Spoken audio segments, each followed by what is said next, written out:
누가복음 17장 11절로 19절 말씀 우리 함께 읽습니다. 시작.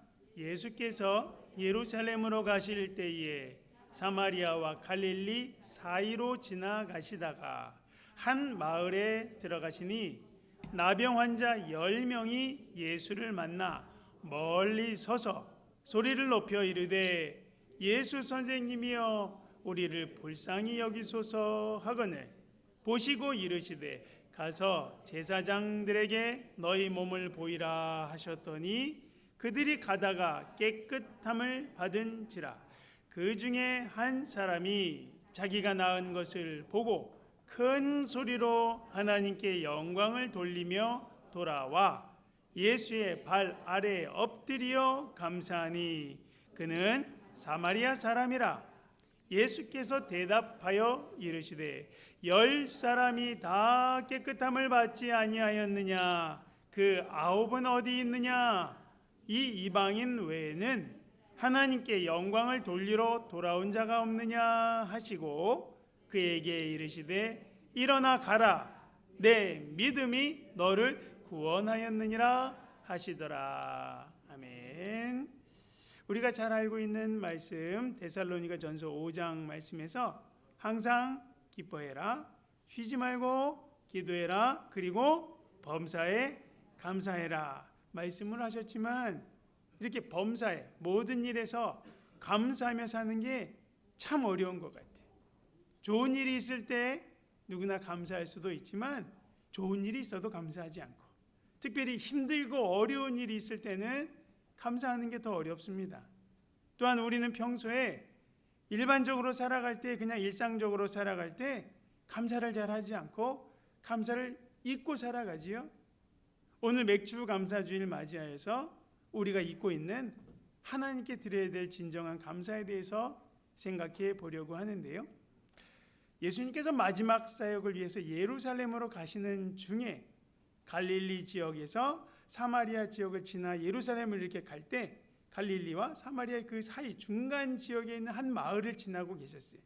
그런데 거기서 멀리서 10명의 사람들을 만나게 되셨는데 그들은 환자였어요. 어떤 환자? 나병 환자.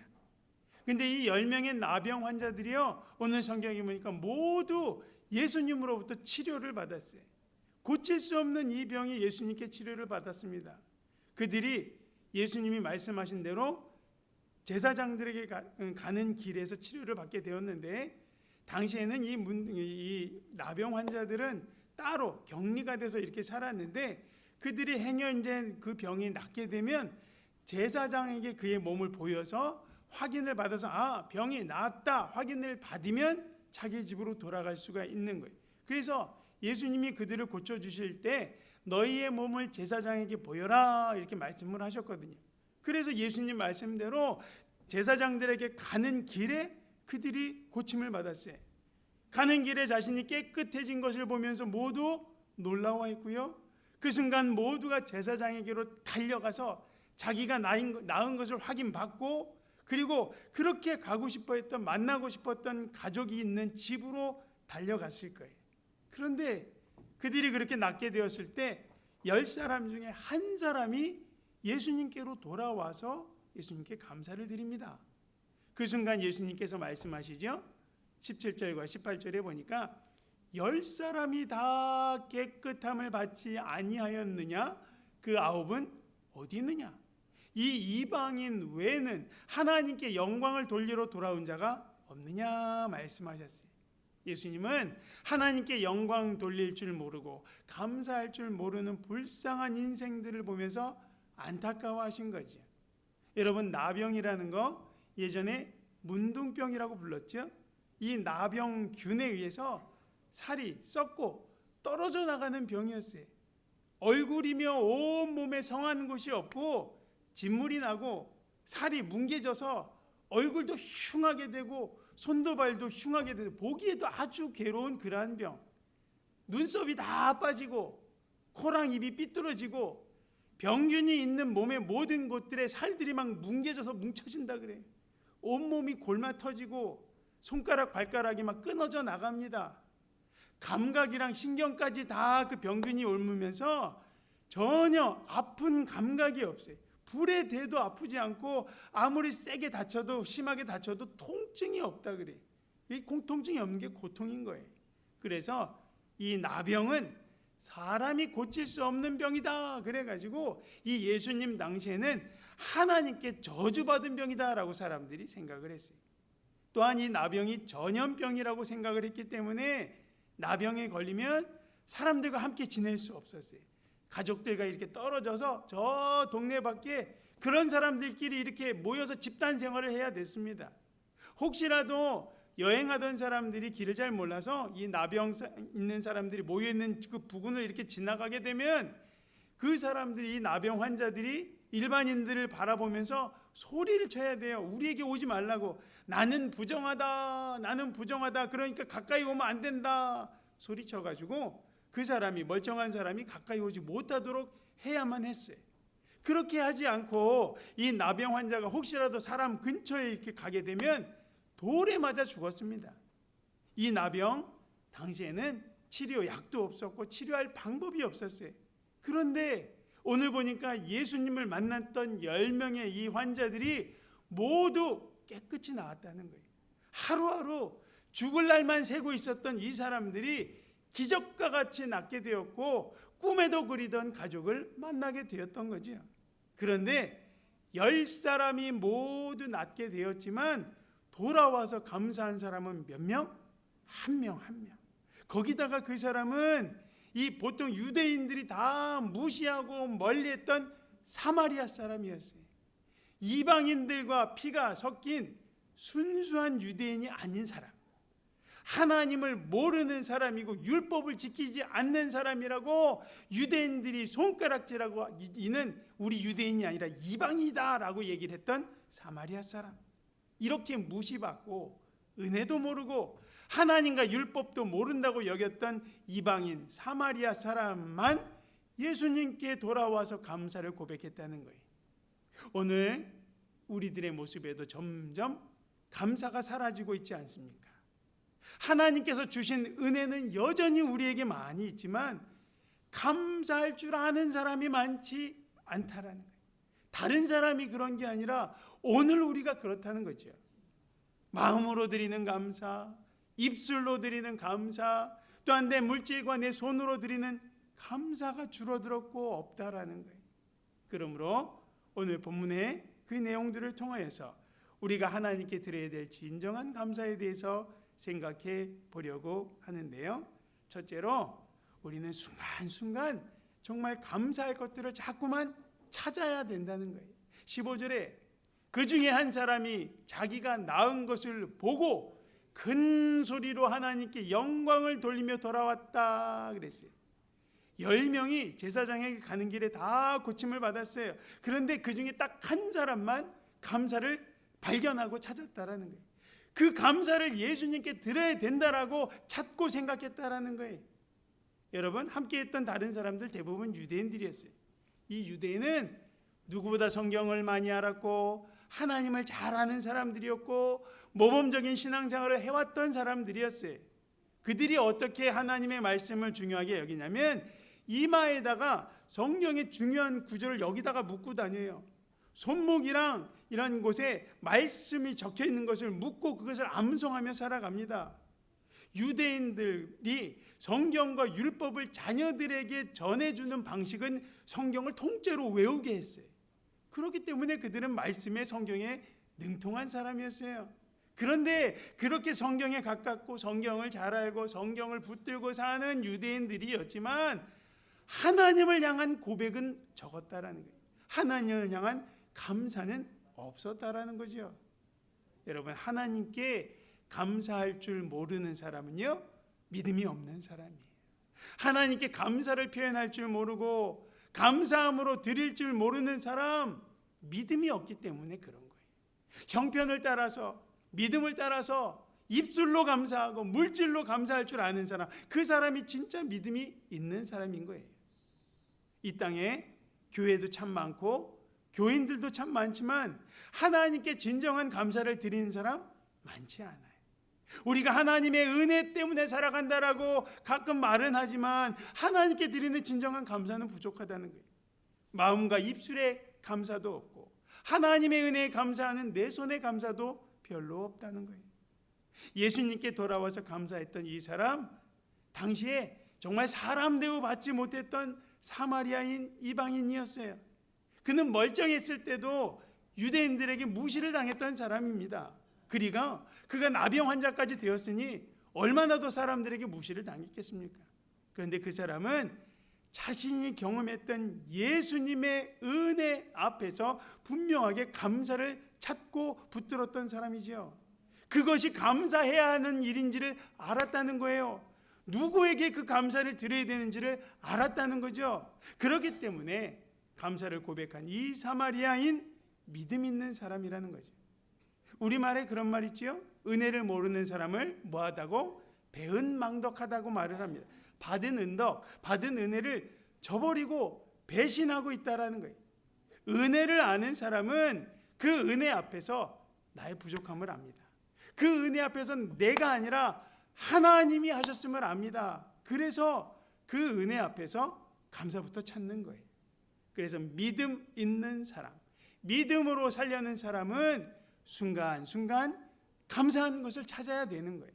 하나님께 감사한 것을, 부모님께 감사한 것을, 우리 아내와 남편에게, 가족에게 감사한 것을 찾아야 돼요. 내 옆에 있는 사람에게 감사를 찾고 그게 당연한 게 아니라 정말 감사한 것을 기억하면서 살아야 할 줄로 믿습니다. 이렇게 감사를 찾는 사람에게 하나님은 더 큰 은혜를 주시는 거예요.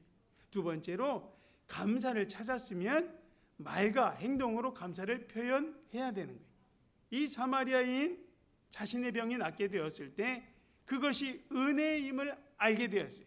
그런데 그 순간에 자기도 다른 사람처럼 너무 가족에게 가고 싶어서 먼저 다른 사람처럼 그렇게 제사장에게 달려갔고 그냥 그대로 집으로 갔다면 다른 사람들과 똑같이 되었을 거예요.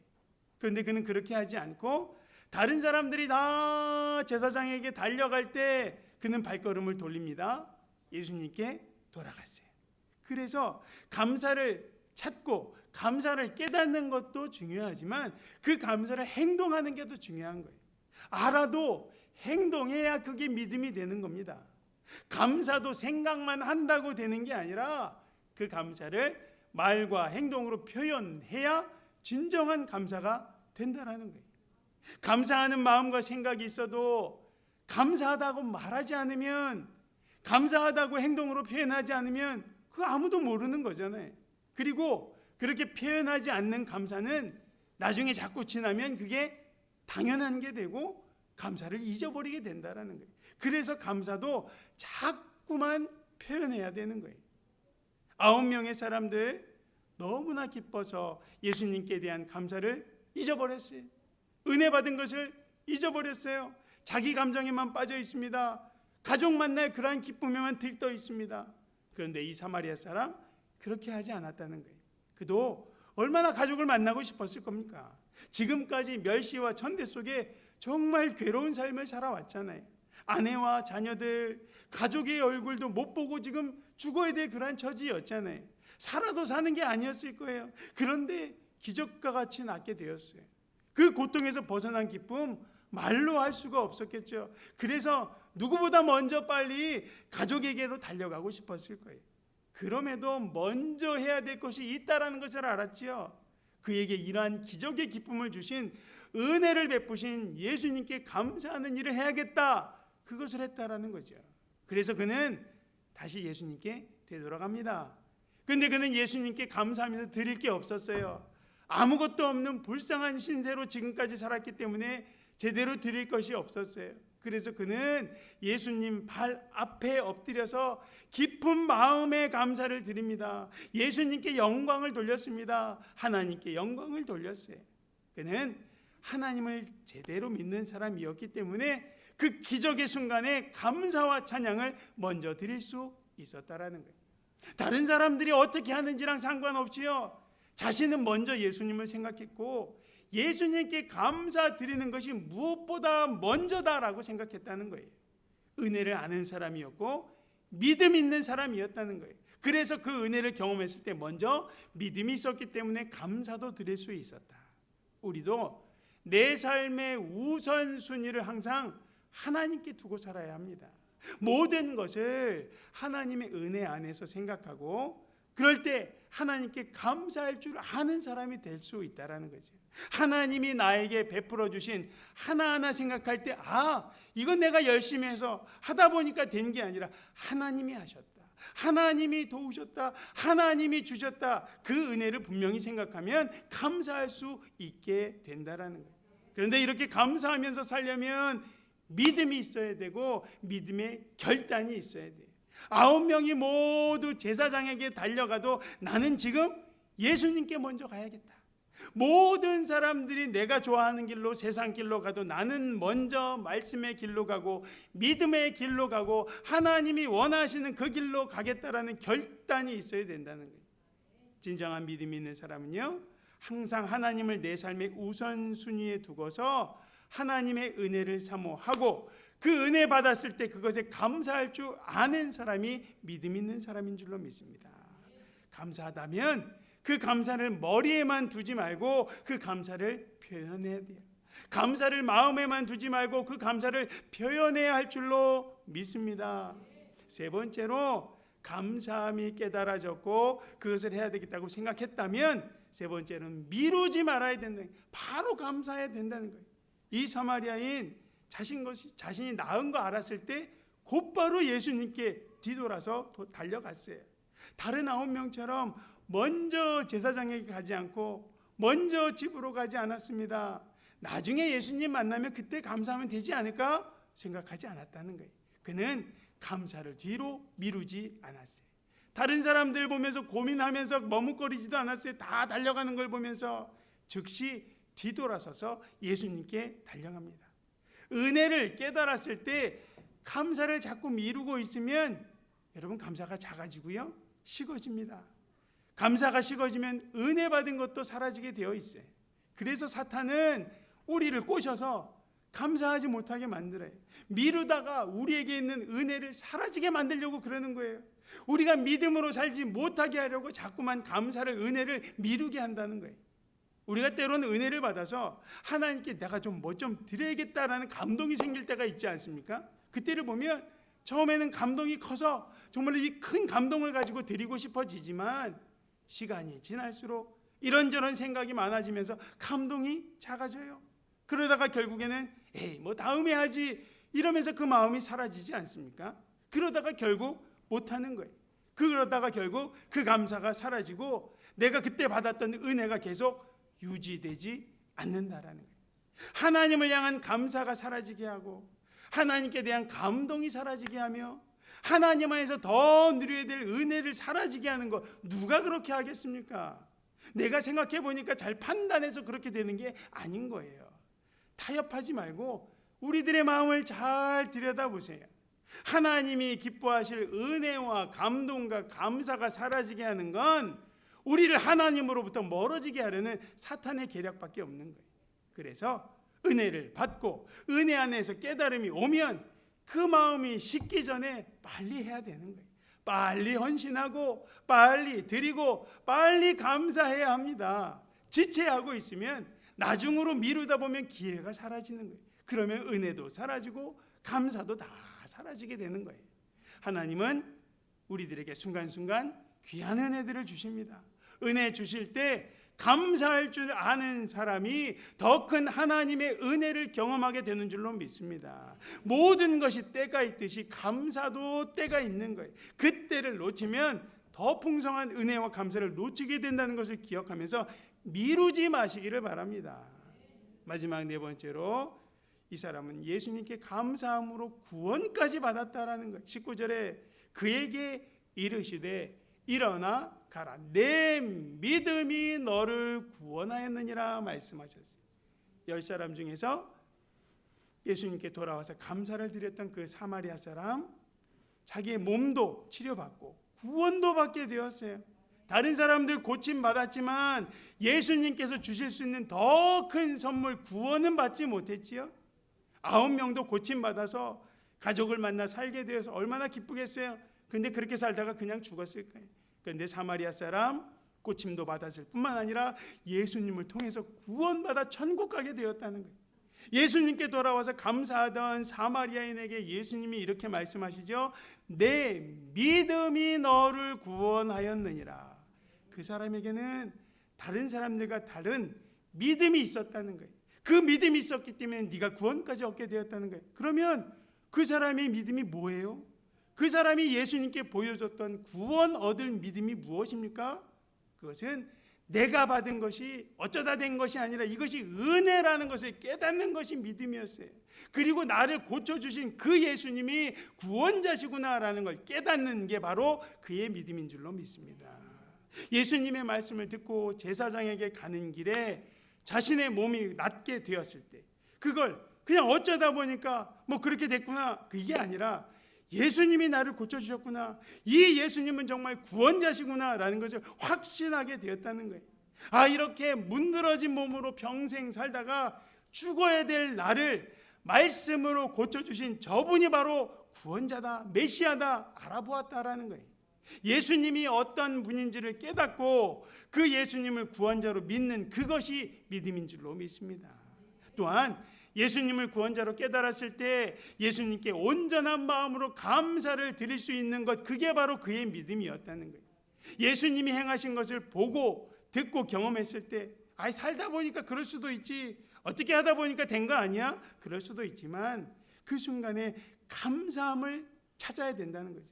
이렇게 생각만 하고 있는 것은 믿음이 되지 못하는데 그것은 누구나 가질 수 있는 단순한 생각인데 믿음은 그러한 생각, 깨달음 뒤에 행동을 하고 그것을 표현하는 것이 믿음이라는 거예요. 예수님께 대한 감사를 드릴 수 있는 게 믿음이고 예수님만 하실 수 있는 일에 대해서 예수님께 영광을 돌리고 예수님을 찬양하고 또한 나의 신앙을 고백하는 것, 이게 바로 믿음이라는 거예요. 그래서 믿음이 있다면 그의 삶에 예수님을 향한 찬양과 감사가 함께 있어야 된다라는 거예요. 그렇기 때문에 감사하는 사람이 믿음이 있는 사람이고 감사하는 사람이 은혜를 아는 사람이며 감사하는 사람이 하나님을 더 경험하게 되는 사람이고 감사할 줄 아는 사람이 구원을 얻게 되는 줄로 믿습니다. 말씀을 맺습니다. 10명의 나병 환자가 예수님의 은혜로 다 고침받았어요. 그런데 한 사람만 예수님께 감사를 드립니다. 그리고 그는 그가 드렸던 그 감사를 통하여서 구원도 얻게 되었다 그랬어요. 예수님이 그 사람에게 말씀하셨죠. 10사람이 다 깨끗함을 받지 아니하였느냐? 그 9은 어디 있느냐? 그 9은 어찌 감사할 줄 모르느냐? 말씀하시는 거죠. 그 9은 감사할 만한 믿음이 없었다라는 거예요. 은혜를 알고 감사할 줄 아는 것이 믿음인 거예요. 예수님의 은혜를 알고 예수님께 감사할 줄 아는 것이 믿음이고 하나님의 은혜를 알고 하나님께 감사할 줄 아는 것이 믿음인 줄로 믿습니다. 우리에게 믿음이 있습니까? 우리에게 감사가 있습니까? 감사가 없으면 믿음이 없는 거예요. 하나님께 대한 감사가 없으면 나도 믿음 없는 사람이라는 거예요. 이 맥주 감사 주일에 내 자신의 감사하는 모습을 다시 한번 돌아보면서 우리가 하나님께 받은 모든 은혜를 되새기며 정말 감사할 줄 아는 믿음의 사람으로 살아가는 우리 모두가 되시기를 예수 그리스도의 이름으로 축원드립니다.